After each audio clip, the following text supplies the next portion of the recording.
Hey there, folks. We are out on the road again today. We are stopped out at a local township here to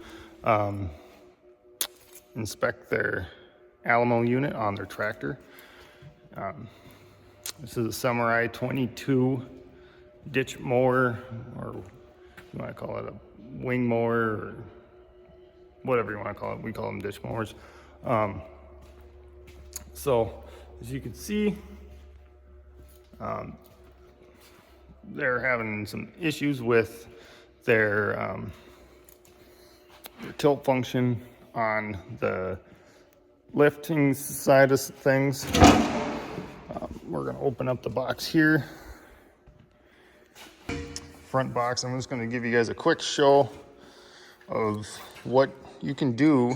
So if you guys have one of these, or somebody, townships or whatever out there, customers know people, or people are running these,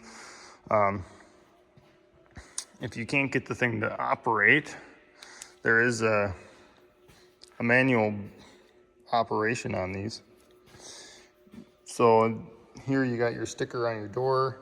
It labels out which functions are what on these valves here.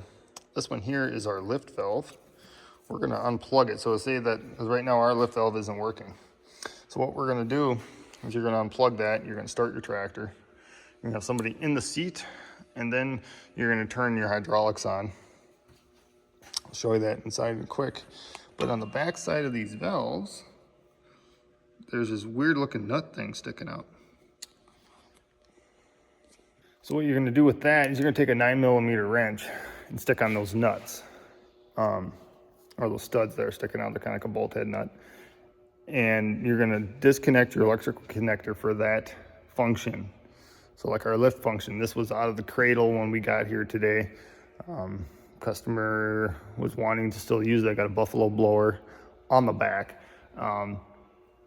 So they wanted to still use the tractor for that blower, but they couldn't get it up in the cradle. I'll show you that in a second. So what you do, like I said, what you're gonna be doing is you're gonna unplug that control module down here on the valve on the front of the machine. Sometimes they're on the back, depending on what model you have.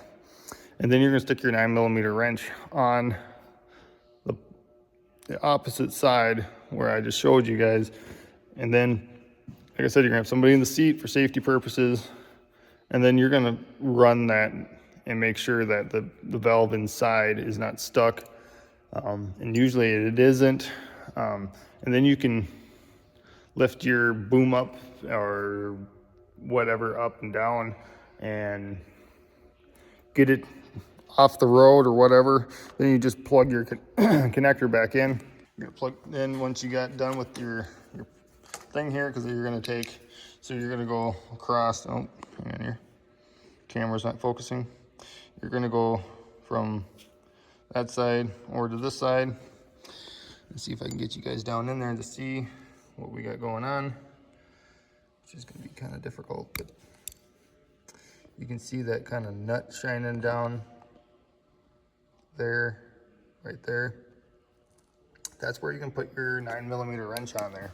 And then you're going to then operate it manually. And then you can lift or actuate any of those functions. You gotta disconnect that electrical connector though. Otherwise it's not gonna allow you to do it. It's part of the safety feature.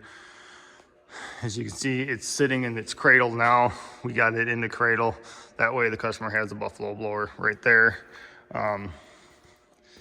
So that they can still run their Buffalo turbine on the back. But we got parts coming on order. I came out here today.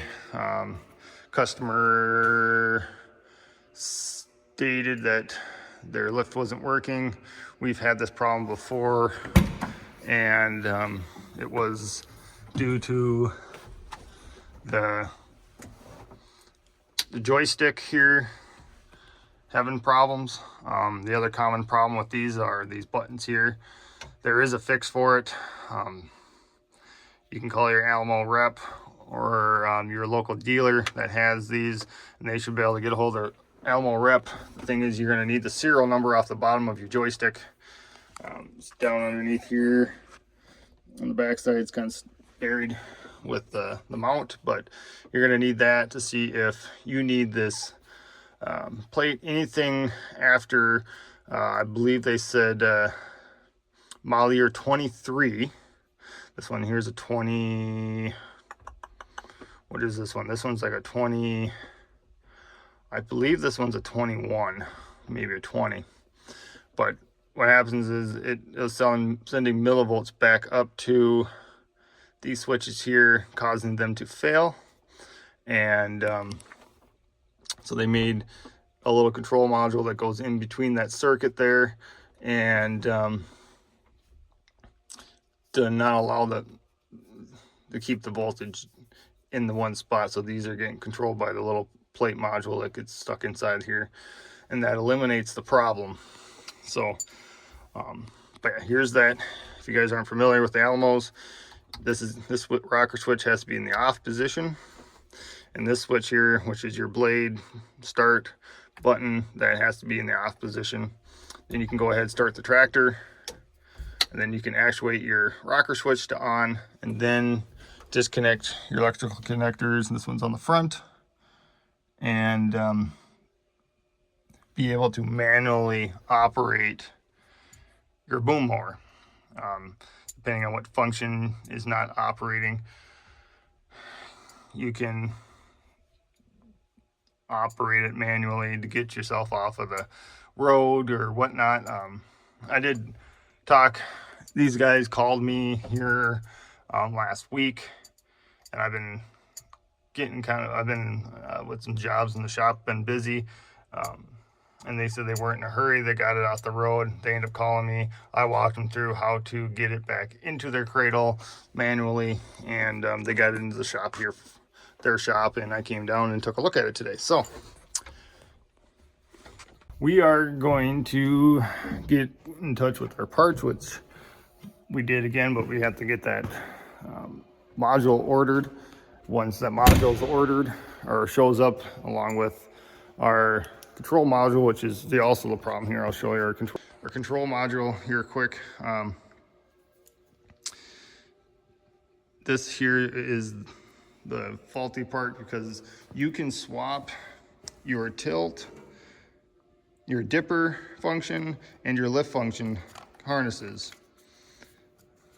You might be able to do the swing as well. I think they're wired the same, but for sure I know that these two you can swap, and I swapped them.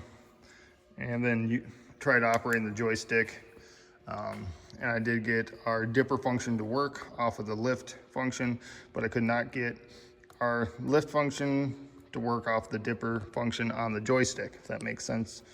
Put in the comments below if that didn't make sense, and I'll kind of try to help set it up. But any one of these, you can undo the little screw here, pop them off, and then go to those little nuts on the back side here.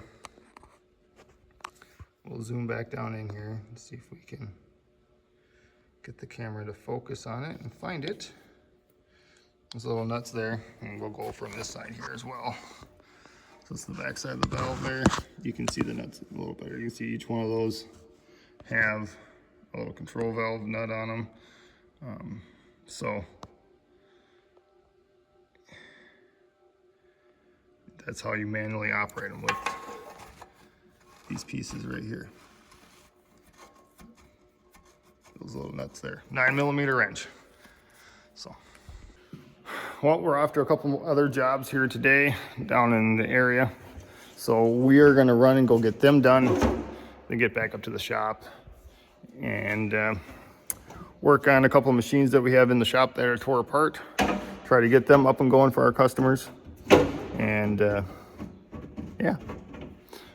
I'll get you guys back out here when we return to do, let's just really get this cover to go, hard one-handed. Get you guys back out here when we get our parts, and once we get our parts in, I'll finish up this video with us installing them and going through all that and testing everything, installing that update module. See you guys then.